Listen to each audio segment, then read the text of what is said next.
বট বৃক্ষের তলে সেই প্রাচীন কাল থেকে যে হাটগুলো বাজারগুলো বসে থাকে, তেমনি মুন্সিগঞ্জ বিক্রমপুরের একটি ঐতিহ্যবাহী এবং প্রাচীন কয়েকশো বছর পুরানো একটি হাট হচ্ছে শিবরামপুর হাট। মুন্সিগঞ্জের দুটি হাটকে বড় ধরনের বিখ্যাত ঐতিহ্যবাহী হাট ধরা হয়, তার মধ্যে হচ্ছে গোয়ালিমান্ডা এবং শিবরামপুর হাট। এই শিবরামপুর হচ্ছে বারৈখালী ইউনিয়নের শিবরামপুর গ্রামে অবস্থিত এবং এটি শ্রীনগর থানায়। আজ আপনাদের এই হাটের খুঁটিনাটি অংশ দেখানোর চেষ্টা করব। বট গাছের তলে পসরা নিয়ে বসেছে নিত্য প্রয়োজনীয় পণ্যের। এখানে এটি অস্থায়ী হাট, প্রতি শনিবার এই শিবরামপুরে এই হাটটি বসে থাকে।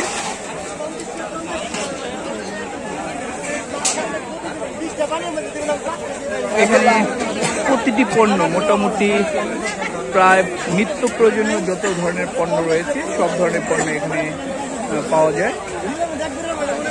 কাঠ থেকে শুরু করে ওপাশে কাঠের জায়গায় এখানে বিভিন্ন ধরনের মশলা জাতীয় মরিচ, হলুদ, ধনে বা বিভিন্ন ধরনের যা দরকার প্রত্যেকটা মানুষের আমাদের জীবনে প্রতিদিনের জন্য যে জিনিসগুলো প্রয়োজন সবকিছু এখানে আপনারা পেয়ে যাবেন।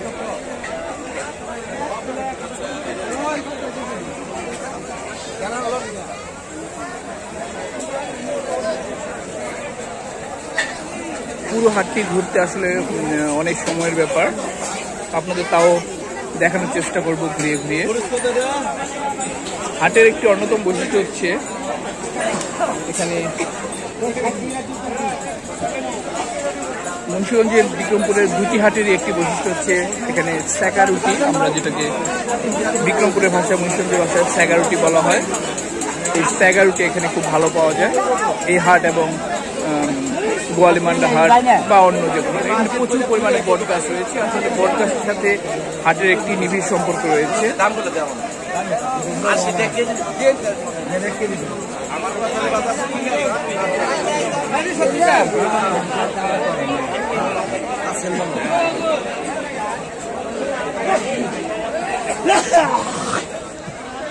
বিক্রেতারা এখানে বিভিন্ন ধরনের তাদের পণ্য পসরা নিয়ে হাজির হয়ে থাকেন। এখানে আরেকটি বৈশিষ্ট্য হচ্ছে এখানে রোহিতপুরের যে তাঁতিরা তাদের তো তাঁতের তৈরি লুঙ্গি গামছাও এখানে পাওয়া যায়।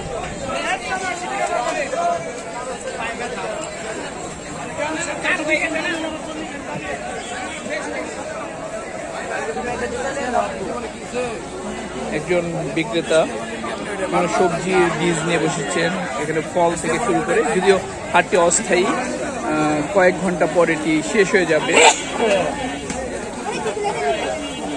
প্রতি শনিবার এমন অসংখ্য বট গাছের নিচে এই হাটটি বসে থাকে। হাটে প্রায় 10টির উপরে বড় বড় বট গাছ রয়েছে। এখানে মুড়ি, মুরগি, নিমকি, বিভিন্ন ধরনের খাবার, সুস্বাদু খাবার। আর হচ্ছে শিবরামপুরের বিখ্যাত হচ্ছে এই স্যাকা রুটি,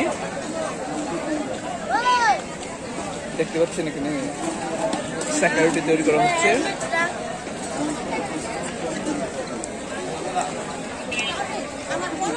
এটা হচ্ছে স্যাকা রুটি পল্লী, এখানে অনেকে স্যাকা রুটি খাওয়ার জন্য এখানে এসে থাকেন। এই হচ্ছে শিবরামপুর হাট। মুন্সিগঞ্জ বিক্রমপুরের ঐতিহ্যবাহী হাটটিকে শেয়ার করে, লাইক, কমেন্টস করে ছড়িয়ে দিবেন। আমাদের মুন্সিগঞ্জের যে বিক্রমপুরের যে ঐতিহ্য, সেই ঐতিহ্যকে সকলের মাঝে তুলে ধরার জন্য ভিডিওটি লাইক, কমেন্ট, শেয়ার করবেন। আমার আইডিটিকে ফলো দিয়ে সঙ্গে থাকবেন, এমন আরো অনেক ভিডিও দেখতে পাবেন। ধন্যবাদ সবাইকে।